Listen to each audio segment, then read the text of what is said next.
오늘 말씀 열왕기상 11장 26절에서 43절의 말씀인데요. 35절에서 38절까지만 읽도록 하겠습니다.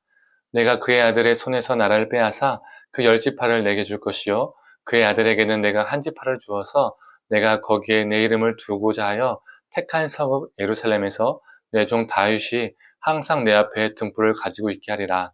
내가 너를 취하리니 너는 네 마음에 원하는 대로 다스려 이스라엘 위에 왕이 되되 네가 만일 내가 명령한 모든 일에 순종하고 내 길로 행하며 내 눈에 합당한 일을 하며 내 종 다윗이 행한 같이 내 율례와 명령을 지키면 내가 너와 함께 있어 내가 다윗을 위하여 세운 것 같이 너를 위하여 견고한 집을 세우고 이스라엘을 너에게 주리라. 아멘. 아침 묵상을 들으시는 모든 성도님들에게 하나님의 은혜가 있기를 간절히 소망합니다. 우리는 여로보암을 생각하면 보통 어떤 생각이 드시나요? 부정적인 생각이 많이 들 겁니다. 솔로몬에게 르호보암에게 대적한 자, 반역자, 쿠데타 인물, 그래서 나쁜 놈, 이러한 생각이 들죠. 또 여로보암이 세운 북이스라엘을 생각하면 어떤 생각이 드시나요? 남유다로부터 떨어져서 나온 나라, 하나님의 뜻을 거역한 나머지 11지파들, 모반 세력 집단, 이렇게 생각하는 경우가 있습니다. 그런데 그렇지 않습니다. 북이스라엘은 하나님의 뜻을 거슬러서 남유다로부터 떨어져 나온 나라가 아닙니다. 오늘 본문을 보신 것처럼 하나님이 의도적으로 자신의 뜻을 두고 세우신 나라였습니다. 솔로몬과 르호보암의 죄를 향한 하나님의 심판으로 세워진 국가가 북이스라엘이었습니다. 우리 35절과 37절을 한번 읽어볼까요? 하나님이 선지자 아이야를 통해서 여로보암에게 하신 말씀인데요. 한번 자세히 들어보셨으면 좋겠습니다. 내가 그의 아들 손에서 나라를 빼앗아 그 10지파를 내게 줄 것이요 그의 아들에게는 내가 한 지파를 주어서 내가 거기에 내 이름을 두고자 하여 택한 성읍 예루살렘에서 내 종 다윗이 항상 내 앞에 등불을 가지고 있게 하리라. 내가 너를 취하리니 너는 네 마음에 원하는 대로 다스려 이스라엘 위에 왕이 되되.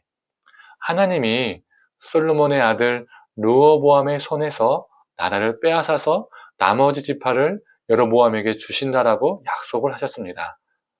그리고 르호보암에게는 한 지파만 주시겠다는 거죠. 그리고 37절의 말씀처럼 하나님이 여로보암을 왕으로 세우셨습니다. 북이스라엘의 왕으로 세우신 것이죠. 여로보암이 자기 마음대로 나라를 세운 것이 아니라 하나님이 이 나머지 지파를 따로 떼어서 여로보암에게 주시고 여로보암을 왕으로 세우셨습니다. 그리고 38절은 하나님이 여로보암에게 약속하신 말씀을 담고 있습니다. 한번 읽어보겠습니다.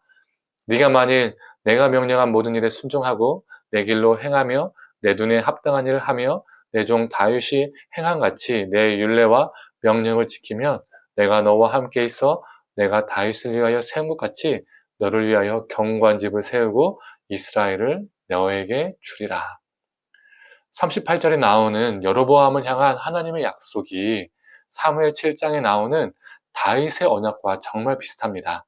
사무엘하 7장은 다윗의 언약을 담고 있는데 그 중에 7장 12절만 한번 읽어보도록 하겠습니다. 네 수완이 차서 네 조상들과 함께 누울 때에 내가 네 몸에서 날 네 씨를 너에게 너 뒤에 세워 그의 나라를 견고하게 하리라. 하나님이 다윗에게 약속하신 것처럼 여로보암에게도 나라를 견고하게 하시겠다라고 약속하셨습니다. 대신 그 전제는 무엇입니까?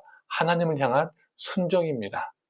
지금까지 살펴본 것처럼 북이스라엘은 하나님의 뜻을 거슬러서 세워진 나라가 아니라 하나님이 세우신 나라입니다. 그리고 하나님께서 선지자 아이야를 통해서 여로보암에게 약속하신 것입니다. 너가 온전히 순종하면 너의 왕조를 견고히 지켜주겠다라고 약속하셨죠. 하나님은 북이스라엘 통해서 남유다가 정신 차리고 두 나라가 상호, 선의의 경쟁하기를 기대하신 것이죠. 누가 더 하나님께 순종하는 공동체인가, 참 믿음을 수호하는 공동체인가, 이걸 원하신 것이었습니다. 그러나 여로보암은 왕이 되자마자 하나님이 원하시는 모습을 갖지 않고 더 멀어져 갔습니다. 타락했습니다. 북이스라엘의 건국은 하나님의 뜻이었지만 건국 이후에 여로보암이 보여준 통치는 하나님의 뜻을 저버린 통치였습니다. 우리는 여로보암을 통해서 무엇을 알 수 있을까요? 그는 하나님의 뜻으로 왕이 되었지만 하나님의 뜻대로 살지 않았습니다. 합당하지 않게 산 것이죠. 우리도 하나님의 뜻에 의해서 부름받았습니다. 그리스도인으로, 부모로 여러 역할과 자리로 세움을 받았습니다. 그래서 하나님의 뜻에 합당하게 살아가는 것, 이것이 중요합니다. 부르심에 맞게 살아가는 것, 하나님의 백성답게 살아가는 것, 이게 중요합니다. 성도님들, 오늘 하루도 하나님의 백성답게 그리스도인답게 살아가기를 원합니다. 우리를 부르시고 세우신 그 자리에서 합당하게 살아감으로써 그 자리에서 하나님의 뜻을 이루는 존재가 되기를 원합니다. 이러한 우리의 삶을 통해서 하나님 나라가 확장될 것입니다. 함께 기도하겠습니다. 하나님, 하나님께서 북이스라엘을 세우신 것도 하나님의 뜻이었고 여로보암을 왕으로 세운 것도 하나님의 뜻이었는데 여로보암은 그 하나님의 뜻대로 살지 못하고 왕이 되자마자 타락의 길을 걸었습니다.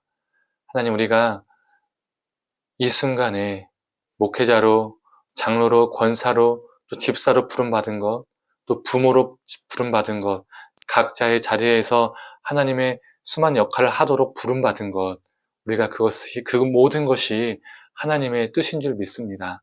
하나님, 그 모든 것이 하나님의 뜻이기에 하나님, 우리가 그 직분에서, 그 역할에서, 그 자리에서 하나님의 뜻을 이루며 살아가는 존재가 되게 하여 주시옵소서.